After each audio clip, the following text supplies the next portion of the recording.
নমস্কাৰ বন্ধুসকল, প্ৰতিম প্ৰেমৰ অন্য এটা ভিডিঅ'লৈ আপোনালোক সকলোকে পুনৰবাৰ স্বাগতম জনাইছোঁ। আজি মই গৈ আছোঁ জম্মু আৰু নাগৰাতা টাউন।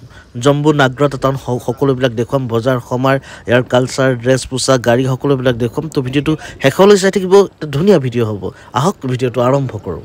জম্মু টাউনলৈ ওলাই আহিলোঁ আৰু ইয়াত চেঞ্চিটিভ এৰিয়াটো any time army checking, army বহুত আছে ইয়াত, চব ঠাইতে আৰ্মি। আৰু আগলৈ যাম আৰু দেখোন যোনটো পাৰ্চেল বাছ চলে লৈ ল'লোঁ। আৰু জম্মুত যিমান সৰু সৰু বাছ চলে চব এনেকুৱা কালাৰ, সৰু সৰু আৰু ধুনীয়াকৈ গোটেই গাড়ীখন ৰং কৰা থাকে। আমি এতিয়া গৈ আছোঁ টাউনলৈ আৰু টাউনত বজাৰ সমাৰবিলাক দেখুৱাম। এতিয়া খুব ধুনীয়া পৰিৱেশত আছে গোটেই নাগৰাতা টাউনখন। জম্মুৰ নাগৰাতা টাউনত আহি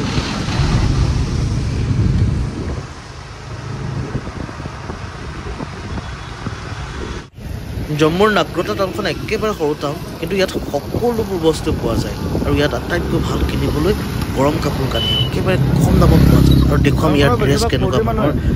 এয়া চক বাওঁফালে ইয়াত ড্ৰেছবিলাক প্ৰায় এনেকুৱা।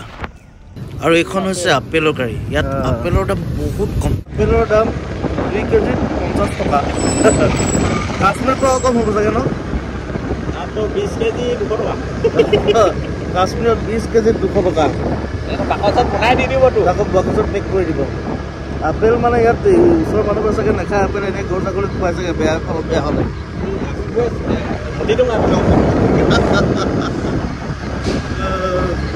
আপেলৰ অৱস্থা ইয়াত আমাৰ তাত আপেলৰ দুইফালৰ পৰা আপেল আহিব। কাশ্মীৰ গৈ থাকোঁতে কাশ্মীৰ গৈ থাকোঁতে আমি দুইফালে আপেল গছ পাম লাগি থকা। আৰু আহি গ'লোঁ এখন মাংসৰ দোকানত। আৰু ইয়াৰ পৰা আমি এতিয়া মাংস লৈ ল'ম। আৰু ইয়াত মাংসৰ দাম বহুত কম। গাহৰিৰ দাম 280 টকা, ব্ৰইলাৰ দামো যথেষ্ট কম, ইয়াত 100 কিমান টকা। ইয়াৰ পৰা আমি এতিয়া মাংস লৈ ল'ম। আৰু টাউনত দেখিলোঁ উৰি সাফলৰ এটা ধুনীয়া মন্দিৰ, ইয়াৰ ৰিজাৰ্ভ কৰি দিছে ধুনীয়াকৈ নেট চেট লগাই, নিজে হোৱা মন্দিৰ। আৰু বাহঁতক লগ পাই গ'লোঁ। এতিয়া উঠিলোঁ আমি চিটি বাছত, উঠি লৈছোঁ এখন সৰু বাছখন যে দেখুৱাইছিলোঁ কালাৰফুল, ইয়াত এতিয়া আমি উঠি ল'লোঁ। আৰু এতিয়া যাম পূৰা টাউনখন আৰু ভালকৈ দেখুৱাম।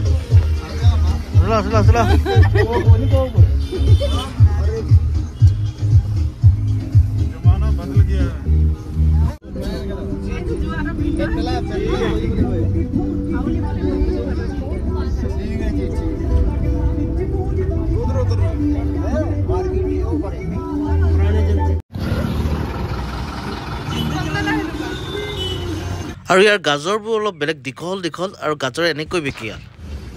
জম্মুৰ নাগৰাতা টাউনত মানে ড্ৰাই ফ্ৰুটছৰ দোকান বেছি আছে। আৰু ইয়াত মানুহে প্ৰায় ড্ৰাই ফ্ৰুটছে খায়। বাকী চব্জিবিলাক আমাৰ নিচিনাই, কিন্তু গাজৰবিলাক ইয়াত খুব ধুনীয়া এনেকৈ। আৰু গাজৰ মানে ইয়াত কাচাই খাই, হালোৱা বনাই গাজৰ প্ৰয়োগটো বেছি চলে। যিহেতু ইয়াত বহুত ঠাণ্ডা, ইয়াত প্ৰত্যেক ঠাইতে এনেকুৱা জুই ধৰা দেখিবই, মানুহে জুই সেকি থাকে ইয়াত।